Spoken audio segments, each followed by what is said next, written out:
Saludos, amados hermanos. Nuevamente nos encontramos estudiando esta materia de la perspectiva del Antiguo Testamento.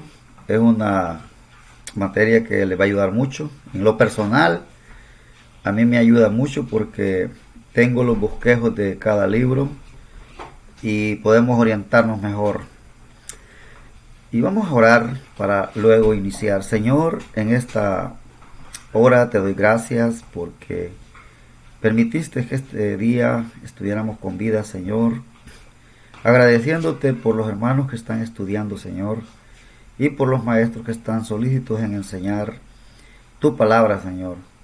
Respalda tu palabra como siempre lo hace, Señor, y que cada hermano sea diligente, Señor mío, para el estudio de tu palabra y que crezca en la gracia y en el conocimiento de nuestro Señor Jesucristo.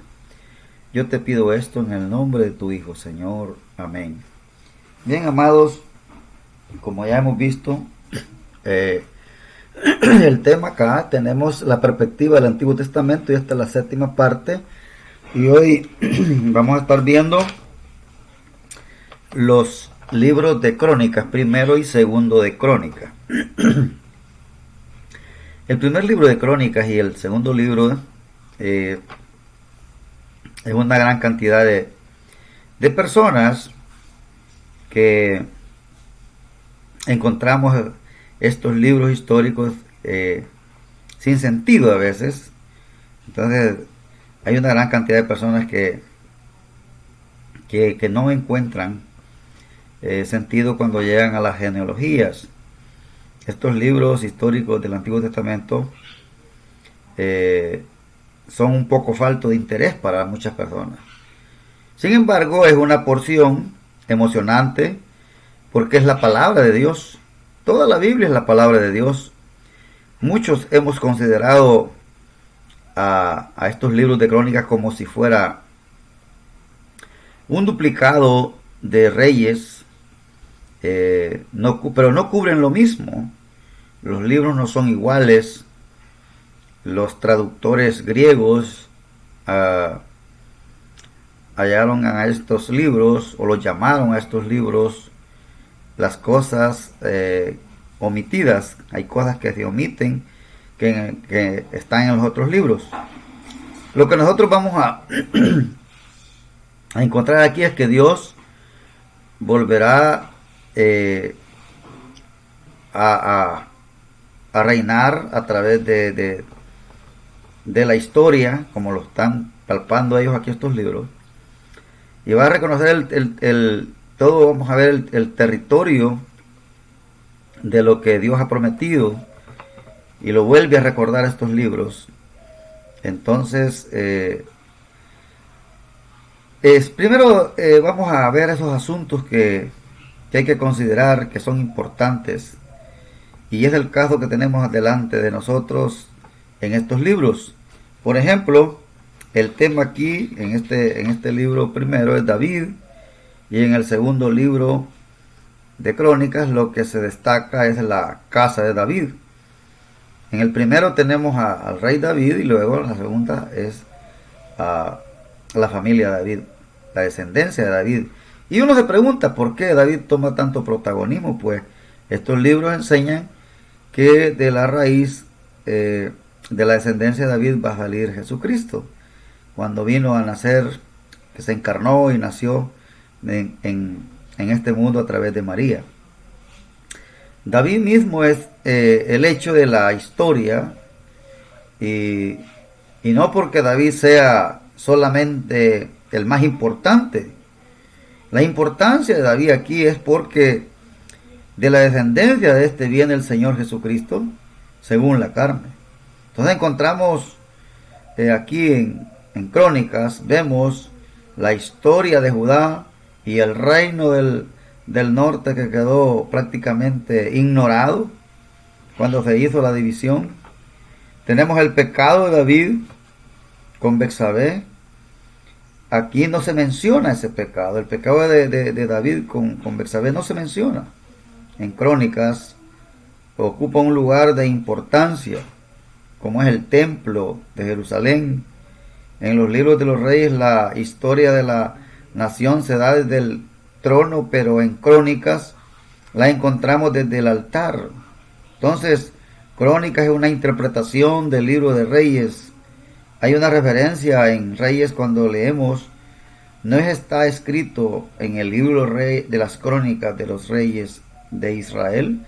Encontramos esa reverencia que Crónicas fuera como la interpretación de Reyes. ¿Y por qué sería? Porque Crónicas es la interpretación. Entonces nos da el punto de vista. En Reyes tenemos el punto de vista humano y en Crónicas tenemos el punto de vista divino. Entonces en los primeros capítulos encontramos la genealogía desde Adán hasta el Señor Jesucristo.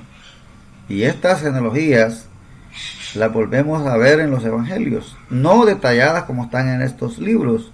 Estas genealogías fueron guardadas y llevadas a Jerusalén y todavía existían en el año 70 después de Cristo, pero fueron destruidas por Roma cuando Roma invadió.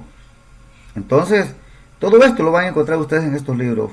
Una de las cosas que se destaca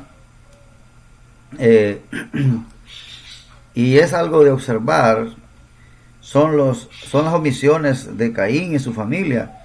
En las genealogías no aparece Caín, ni siquiera son mencionados. Y uno se pregunta ¿por qué no aparece? Bueno, es que este hombre y su descendencia desaparecieron en el diluvio, porque tenemos que Noé era descendiente de Seth, el que sustituyó a Abel. Entonces también vemos que en la muerte de Saúl fue juicio de Dios, que está en Crónicas, primero de Crónicas 10, 13 y 14.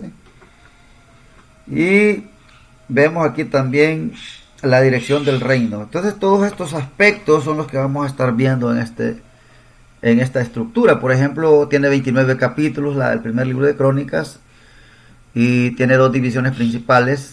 En los capítulos del 1 al 9 tenemos las raíces del Israel, genealogía de Adán a David, de las 12 tribus de Israel, atención sobre Judá y las levitas, énfasis en la línea mesiánica, el remanente de Judá y regreso del exilio. En la segunda tenemos del capítulo 10 al capítulo 29 el gobierno del rey David, particularidades del reinado de David. Aquí en estas particularidades vamos a ver los valientes de David, el arca traída de Jerusalén, deseo de construir el templo, habilidad de David para gobernar. Es lo que se contempla. Entonces entramos aquí en la primera división, que es el escritor de Primero Crónicas, quien incluye las más extensas genealogías del Antiguo Testamento, con el objetivo de trazar una línea de David en la prometida línea mesiánica y la monarquía. Recordemos que aquí hubo una monarquía. Cuando hablamos de la monarquía, fueron 3 reyes que gobernaron 40 años. Saúl, David y Salomón. Cada uno de ellos gobernó 40 años. Fueron 120 años de monarquía. Entonces, en esta genealogía vemos aquí el objetivo de trazar una línea de David.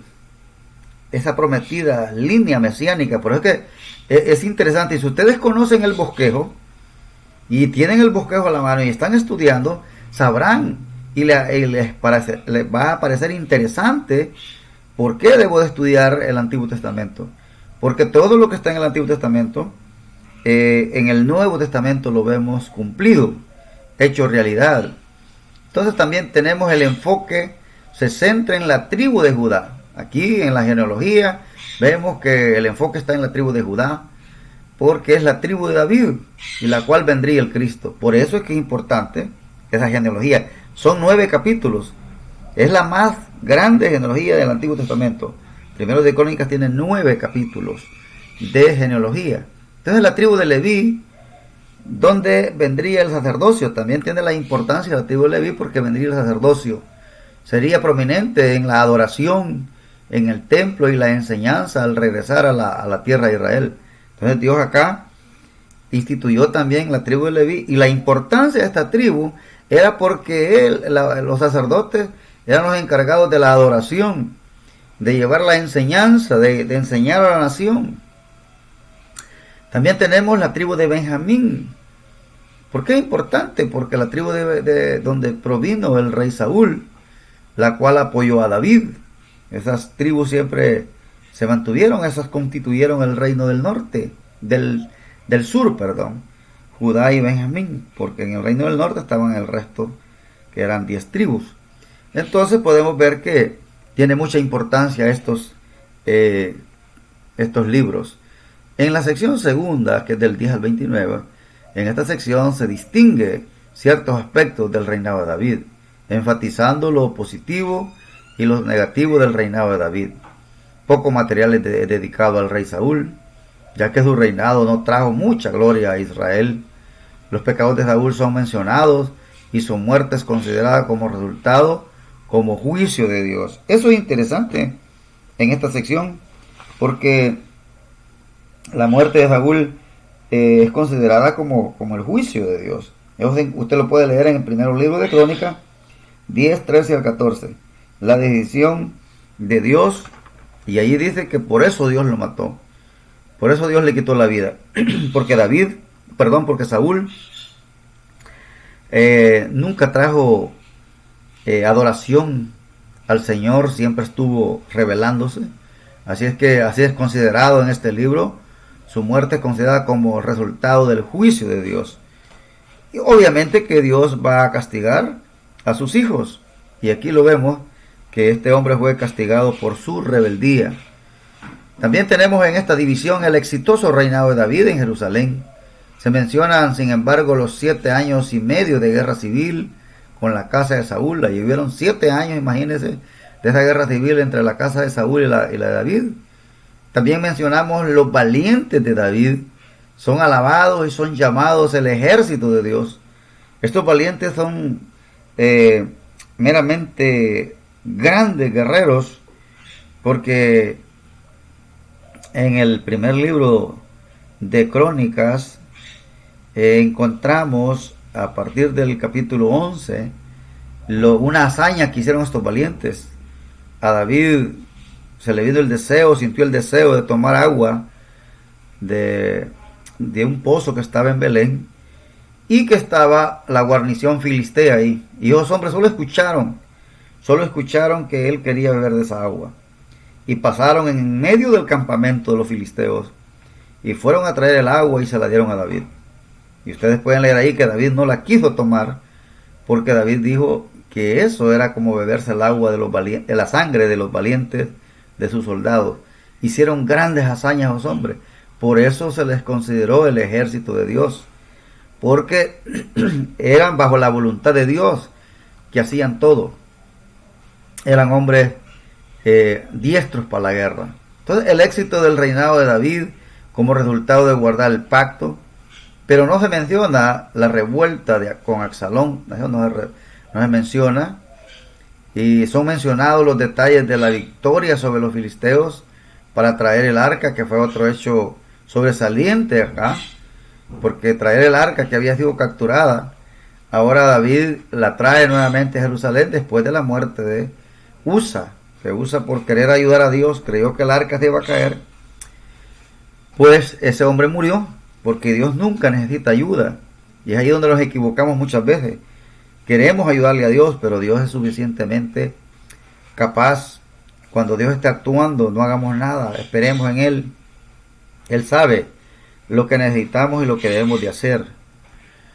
También tenemos en esta división el deseo de David de construir el templo, pero eso fue simplemente deseo porque Dios no lo permitió, y visto en una forma muy positiva, porque es necesario que el remanente que regrese vea el templo y adore a Dios y obedezca la ley.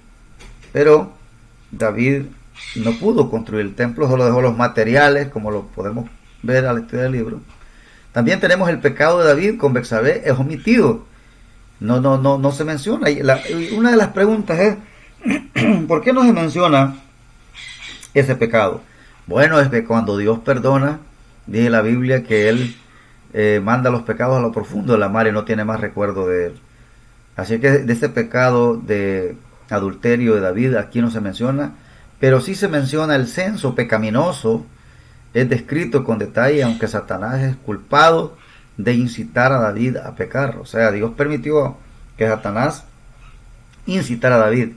Y esto del censo, uno se pregunta por qué es que Dios se molestó con que David hiciera un censo. Bueno, David había sido un gran soldado, un hombre que había estado guiando a la nación, y como Dios había visto durante estuvo huyendo de Saúl, él había visto todas las hazañas que Dios había hecho con él.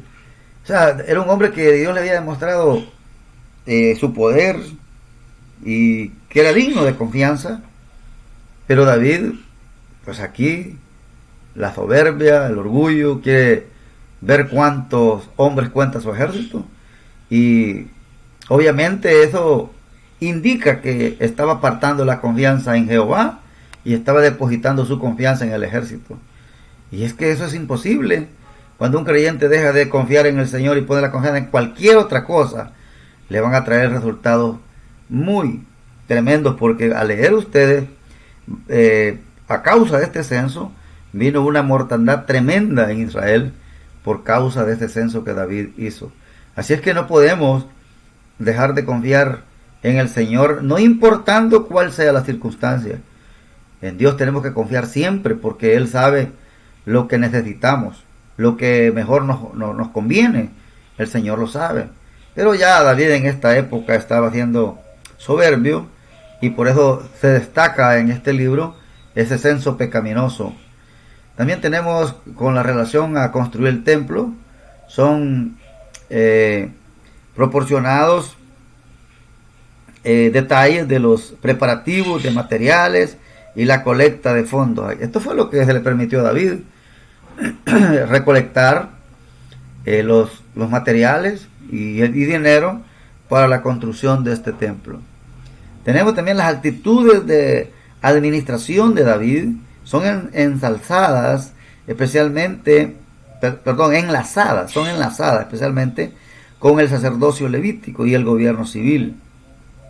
Entonces, tenemos aquí que el 9:1 de Crónicas termina con la última recomendación de David a Salomón, la ofrenda que se levantó para el templo y un elogio por el acceso de David y Salomón al trono.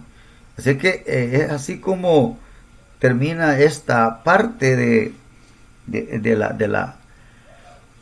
libro de Crónicas.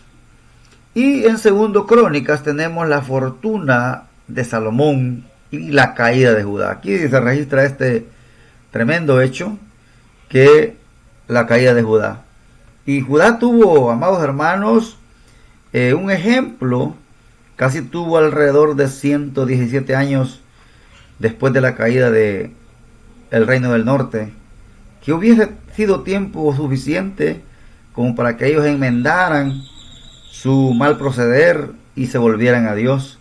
Pero no sirvió de nada eso, como lo vamos a ver en estas divisiones. Tenemos que en el segundo libro de Crónicas tiene 36 capítulos y tiene dos divisiones principales. Y la primera división la tenemos acá. Tenemos acá del 1 al 9 el reinado de Salomón sobre el Reino Unido. Aquí, cuando decimos Reino Unido, capítulos del 1 al 9, el reino de Salomón sobre el Reino Unido, es que todavía no se había partido la nación. El reino estaba unido. Tenemos la dedicación del templo. Tenemos la sabiduría y riqueza de Salomón, gran reinado, atención al templo. Jehová prosperó a Salomón. Eso vemos en esta división. Y en los capítulos del 10 al 36 tenemos sus siguientes reinados de los reyes de Judá. Ahí vemos la decadencia y la destrucción del templo, la división del reino, que fue tremendo eso, repaso de los reinados de los reyes de Judá, ahí los vamos a encontrar, y la caída de Jerusalén. Como le digo, esto es enfático. Y detallando un poco, dice en la primera división, el reinado de Salomón sobre el Reino Unido. Así como primero libro de Crónicas sobresalen los aspectos positivos de los 40 años del reinado de David, y en segundo Crónicas hace lo mismo con Salomón. Aquí vemos que Salomón es el protagonista en el segundo, en el primero fue David. Y un énfasis, por eso en el primero veíamos, en el primer libro veíamos que a David y su familia, pero en el segundo libro vemos ya a Salomón, los 40 años que reinó Salomón. Y un énfasis significativo es colocado en la disposición de adorar a Jehová, en su sabiduría y en sus riquezas, así como el importante desempeño de la construcción del templo. Entonces este hombre se empeñó, eran hombres que estaban deseosos de hacer un edificio para Jehová, un templo para Jehová. Entonces vemos los preparativos para la construcción del templo, son mencionados detalladamente. También he mencionado el favor de Jehová para con el templo y la elección de Jerusalén como centro de adoración. Conforme la gloria del Señor llena el templo, Salomón fue severamente advertido de las consecuencias que acarrea la desobediencia a Dios bajo el pacto. Salomón fue advertido que lo que podía pasarle. Dios dice a Salomón qué hacer en caso que el pueblo peque. Todas las instrucciones le fueron dadas. No se hace comentario negativo acerca de David ni de Salomón. Es muy significativo que no se dice nada de la causa para que éste apartase su corazón de Dios, que fueron las mujeres extranjeras. Recuerde que eso fue un mandamiento que Dios le dio a los reyes de Israel, que no se hicieran de mujeres extranjeras. Pero Salomón violentó esos principios, esos mandamientos. Él los violentó.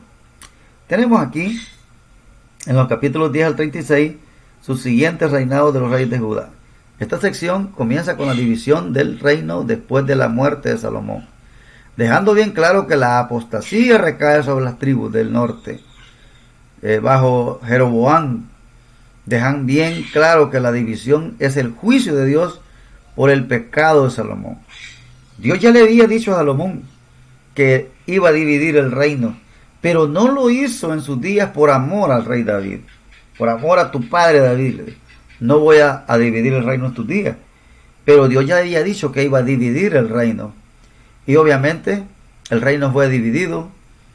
Es ahí donde vemos que con Roboam, que era el hijo de Salomón, y Jeroboam, que fue el rey de las 10 tribus del norte.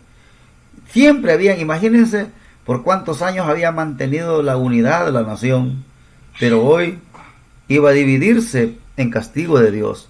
A partir de este momento, los reinados de los reyes de Judá son enfocados en los reyes que siguieron a Jehová. De los 20 reyes del sur, 8 fueron buenos, 2 buenos y malos, y los restantes 10 fueron malvados. Pero nótese que los restantes 19 reyes del norte fueron malvados. No es de sorprenderse que Dios juzgara a su pueblo. O sea que en Judá, en el reino del sur, que componía las 2 tribus, Judá y Benjamín, hubieron 20 reyes que son enfocados y que fueron menos, hubieron reyes buenos, pero en los reyes que gobernaron las tribus del norte, que eran las 10 tribus del reino del norte, eran 19 reyes y todos fueron malvados. Entonces, no es de sorprenderse por qué vino la deportación de este reino del norte, que fue llevado por Asiria. Asiria llevó porque en segundo de Crónicas no se hace mención alguna de los reyes de Israel. Hay varias razones. Número, la identidad de las tribus del norte como nación separada de Israel cesó con su caída en poder de Asiria en el año 722. En el año 722 antes de Cristo, Asiria vino, invadió a las tribus del norte, que eran 10, y se las llevó a todas. Todos fueron llevados a Asiria. Es aquí donde yo les decía al inicio que Judá tuvo la oportunidad de haber vivido una vida de fe y descanso en el Señor, porque había visto lo que le había pasado al reino del norte. Y tuvieron, imagínense, el reino del norte fue invadido en el 722 y Judá fue invadido como en el 605. Entonces el remanente que quedaba debió de servir a Dios, debió de adorarlo, pues que ya tenía un ejemplo de lo que Dios había hecho, porque sus reyes, sus sacerdotes los habían llevado a la apostasía, a la adoración de ídolos. Y imagínese usted, por ejemplo, acá un rey malvado, manipulado por su esposa. Y todo eso, amados hermanos, son las consecuencias que llevaron a la deportación. Entonces el remanente fiel que regresó del cautiverio en Babilonia era esencialmente de la tribu de Judá, de ahí el nombre de los judíos. Entonces, recuerde que Judá fue deportada después de la muerte de Salomón. Vemos este punto acá, que el remanente fiel que regresó del cautiverio en Babilonia era esencialmente de la tribu de Judá. Recuerde que la tribu de Judá fueron cautivos por los babilonios. El reino del norte fue cautivo por Asiria. Distingamos eso cuando vamos a leer. Después de la muerte de Salomón, el reino del norte no tuvo relación alguna con el templo, pues ellos habían establecido su propio sistema de adoración rival e ilegítimo. Entonces la esperanza futura de los judíos estaba en Judá, la tribu de la cual vendría el Mesías. Entonces la mayor parte del material cubierto por Segunda Crónicas del 10:36 se refiere a los pocos reyes buenos de Judá, tales como Asa, Josafat, Joás, Ezequías y Josías. Estos fueron los reyes que más mejor se comportaron y guiaron al pueblo en una adoración hacia Jehová. Fueron reyes que más inclinaron a Dios. Entonces es importante notar todos estos detalles. Pero a pesar de lo que hubo hubieron avivamientos, la nación no se alejó totalmente del pecado. Siempre estuvieron involucrados en pecado. Entonces, a pesar de todo eso, los avivamientos, las reformas que habían, siempre el pueblo se mantenía en contacto con el pecado. Entonces el último capítulo es muy importante porque los reinados de los últimos 4 reyes son incluidos en su sumario. Los 4 reyes fueron malvados, factor que contribuyó a la caída final de Jerusalén por el poder de Babilonia en el 586. Entonces, pongámoslos a hacer un detalle. Imaginen, más de 117 años de experiencia que Israel había tenido, que Judá había tenido, viendo a Israel cautivo, las 10 tribus del norte, pero ellos no se percibieron de eso y fueron cautivos en Babilonia. Por eso es que el remanente muy pequeño que regresó, acuérdense que hubieron 3 regresos después del cautiverio. Vino Zorobabel, Esdras y Nehemías, cada quien de ellos trajo un contingente, y esos fueron los judíos los que se ubicaron en la tierra de Israel, porque no todos. Recordamos que cuando vimos el libro de Esther, vimos ahí que la mayoría de judíos no regresó porque estaba bien en Susa, y por el edicto de aquel malvado Amán los iba a ahorcar a todos. Había hecho una horca, había exterminar a los judíos, pero ellos estaban cómodos porque no regresaron todos. Pero ese puñado que regresó fue donde se les llamó judíos. Y hay algo que a mí me llamaba la atención, o me llama la atención, es que aquí vemos que todavía para el año 70 después de Cristo, cuando los romanos invadieron Jerusalén, todavía estaban los registros de todas las tribus. Pero después del año 70 todos los registros se quemaron. No hay registros, pero hay algo interesante, que en el capítulo 7 de Apocalipsis vemos que hay 12,000 de cada tribu. Entonces la pregunta es, ese archivo no lo tienen los judíos, pero Dios sí lo tiene. Eso es lo importante, que vemos ahí que Dios menciona en Apocalipsis 7 que saca 144,000 judíos y son 12,000 de cada tribu. Y eso es interesante porque esos archivos, cuando los romanos invadieron Jerusalén en el año 70 después de Cristo, todo fue destruido. Pero Dios no pierde nada, hermanos, amados hermanos. Dios es tan fiel hasta los mínimos detalles. Uno dice, es que tenemos un tremendo Dios. Y solo cuando estudiamos las Escrituras, vamos conociendo el carácter del Señor. Porque para conocer a Dios hay que estudiar su palabra. Él quiso dejarnos registrada ahí en estos libros de la Biblia, el carácter, la voluntad de Él.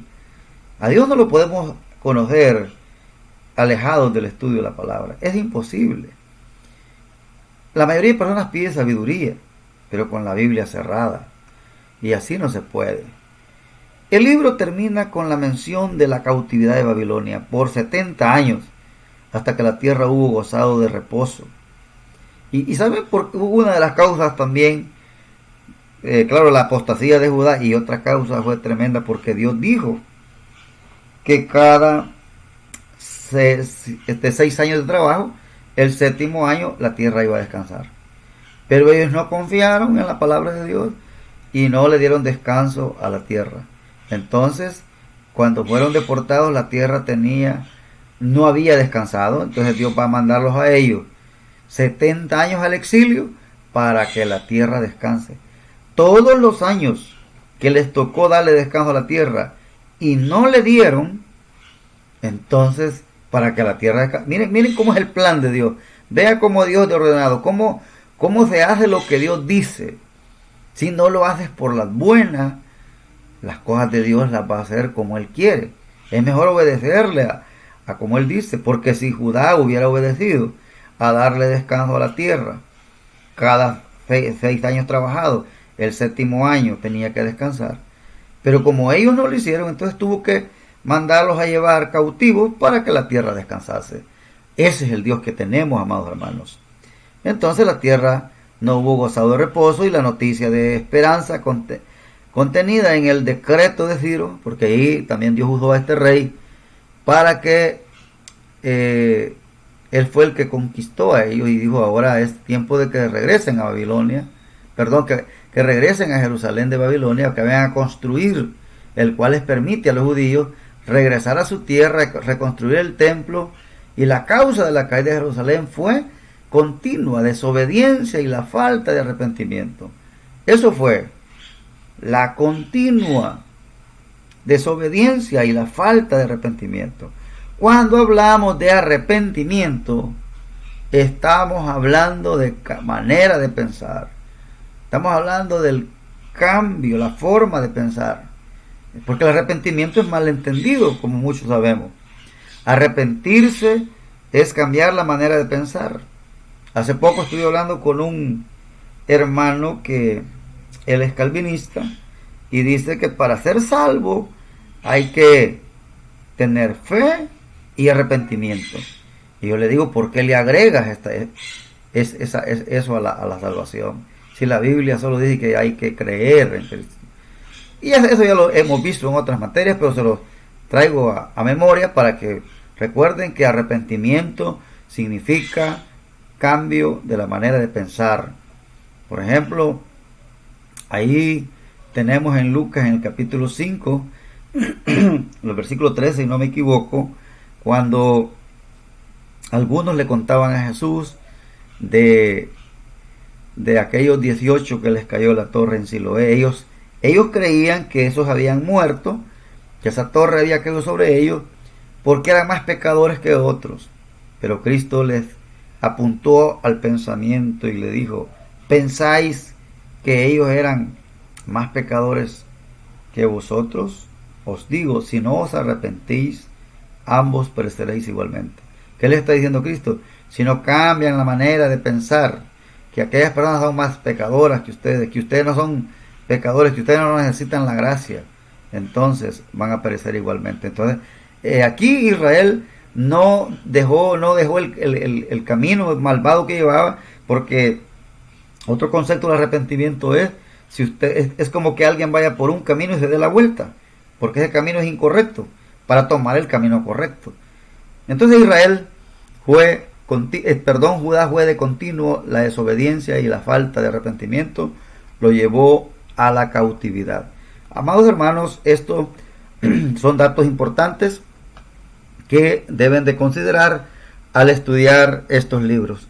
Así es que es un gusto siempre estar grabando estos estudios para ayudar en la comprensión de la Escritura, esperando siempre que ustedes estudien diligentemente y puedan llevar que puedan llegar a un crecimiento espiritual genuino. Esa es la voluntad del Señor, amados hermanos, que todos crezcamos en la gracia y en el conocimiento de nuestro gran Dios y Salvador Jesucristo.